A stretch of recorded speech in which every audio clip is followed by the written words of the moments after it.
गोविंद हरे मुरारे, हे नाथ नारायण वासुदेवा। श्री कृष्ण गोविंद हरे मुरारे, हे नाथ नारायण वासुदेवा। हे नाथ नारायण वासुदेवा, हे नाथ नारायण वासुदेवा।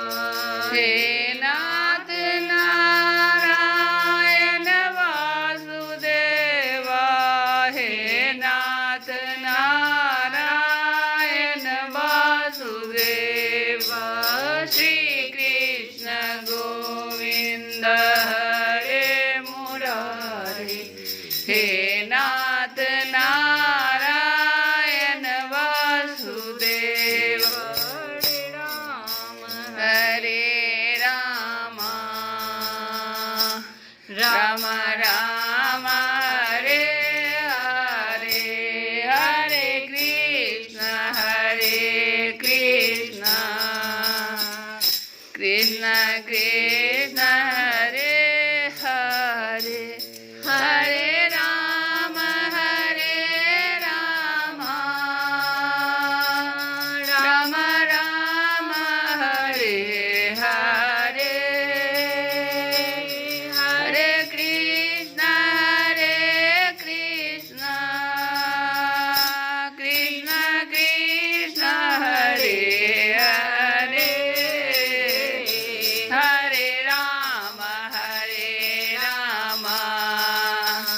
राम राम हरे हरे, हरे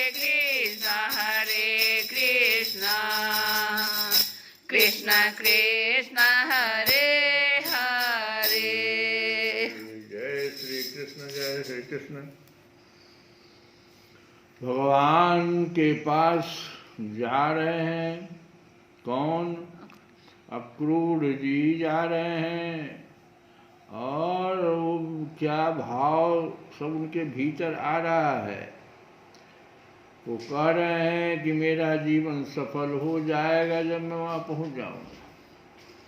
और भगवान श्री कृष्ण ने जिसको अपनाया नहीं, जिसे आदर नहीं दिया, भगवान श्री कृष्ण ने जिसको अपनाया नहीं और जिसे आदर नहीं दिया, उसके उस जन्म को, जीवन को धिक्कार है।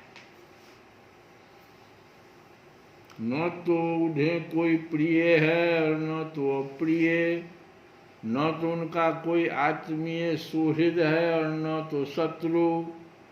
उनकी उपेक्षा का पात्र भी कोई नहीं है। फिर भी जैसे कल्प वृक्ष अपने निकट आकर याचना करने वाले को उनकी मुँहमांगी वस्तु देता है, वैसे ही भगवान श्री कृष्ण भी जो उन्हें जिस प्रकार भजता है उसे उसी रूप में भजते हैं। वे अपने प्रेमी भक्तों से ही पूर्ण प्रेम करते हैं। मैं उनके सामने विनीत भाव से सिर झुकाकर खड़ा हो जाऊंगा और बलराम जी मुस्कुराते वो मुझे अपने हृदय से लगा लेंगे और फिर मेरे दोनों हाथ पकड़कर मुझे घर के भीतर ले जाएंगे। वहाँ सब प्रकार से मेरा सत्कार करेंगे। इसके बाद मुझसे पूछेंगे कि कंस हमारे घर वालों के साथ कैसा व्यवहार करता है।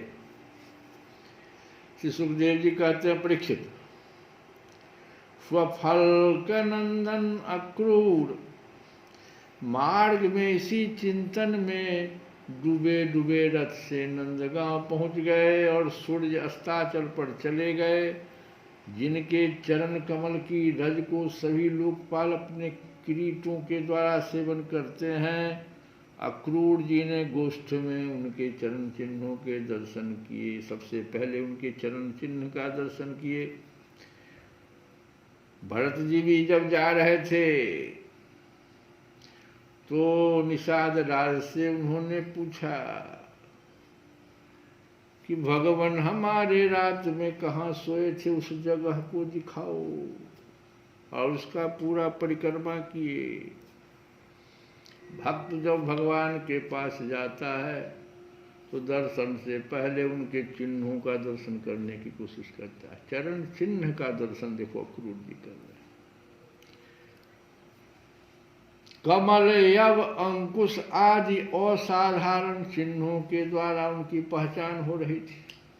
जैसे चरण चिन्ह को पकड़ेंगे तो कमल आएगा, उसमें यव आएगा, जौ का चिन्ह, अंकुश और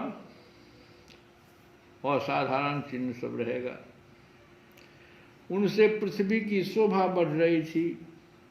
उन चरण चिन्हों के दर्शन करते ही अक्रूर जी के हृदय में इतना आह्लाद हुआ कि वे अपने को संभाल न सके, विह्वल हो गए।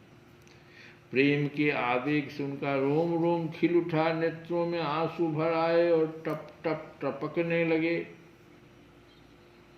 जब पाठ करो और आंख से आंसू गिरने लगे, समझो वे रथ से कूदकर उस धूलि में लौटने लगे और कहने लगे, अहो ये हमारे प्रभु के चरणों की रज है।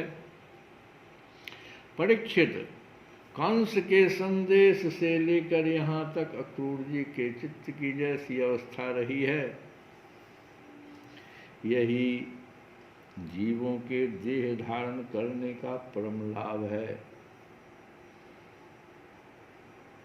इसलिए जीव मात्र का यही परम कर्तव्य है कि दंभ, भय और शोक त्याग कर भगवान की मूर्ति, प्रतिमा जो भी हो, चिन्ह, लीला, स्थान तथा गुणों के दर्शन करे, श्रवण करे आदि के द्वारा ऐसा ही भाव संपादन करे। और इस प्रकार का ही भाव जो अक्रूर जी को आया, वैसा ही भाव अपने भीतर प्रकट करे। ब्रज में पहुंचकर अक्रूर जी ने श्री कृष्ण और बलराम दोनों भाइयों को गाय दूहने के स्थान में विराजमान देखा। श्याम सुंदर से कृष्ण पीताम्बर धारण किए हुए थे और गौर सुंदर बलराम नीलांबर। उनके नेत्र शरतकालीन कमल के समान खिले हुए थे। उन्होंने अभी किशोर अवस्था में प्रवेश ही किया था। वे दोनों गौर श्याम निखिल सौंदर्य के खान थे।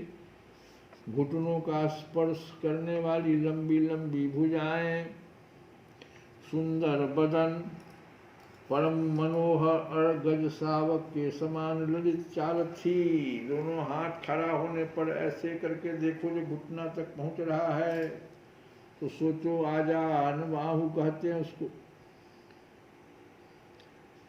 उनके चरणों में ध्वजा, वज्र, अंकुश और कमल के चिन्ह थे। जब वे चलते थे उनसे चिन्हित होकर पृथ्वी शोभायमान हो जाती थी। उनकी मंद मंद मुस्कान और चितवन ऐसी थी मानो दया बरस रही हो। वे उदारता की तो मानो मूर्ति ही थे। उनकी एक एक लीला उदारता और सुंदर कला से भरी थी। गले में बनमाला और मणियों के द्वार जगमगा रहे थे, मणियों के हार जगमगा रहे थे। उन्होंने अभी अभी स्नान करके निर्मल वस्त्र पहने थे और शरीर में पवित्र अंगराग तथा चंदन का लेप किया था। स्नान करने के बाद चंदन जरूर लगाना चाहिए। परीक्षित, अक्रूर ने देखा कि जगत के आदि कारण, जगत के परम पति पुरुषोत्तम ही संसार की रक्षा के लिए अपने संपूर्ण अंशों से बलराम जी और श्री कृष्ण के रूप में अवतीर्ण होकर अपनी अंग कांति से दिशाओं का अंधकार दूर कर रहे हैं।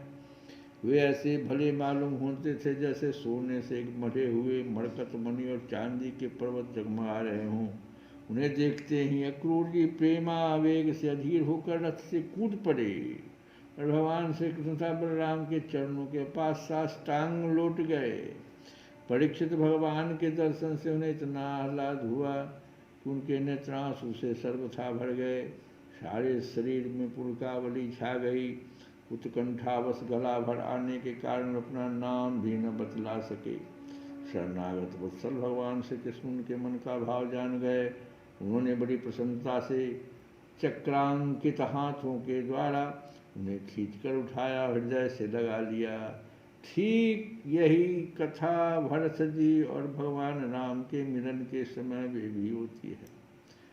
भरत जी साष्टांग गिर पड़ते हैं और भगवान उठा करके हृदय में लगाते हैं,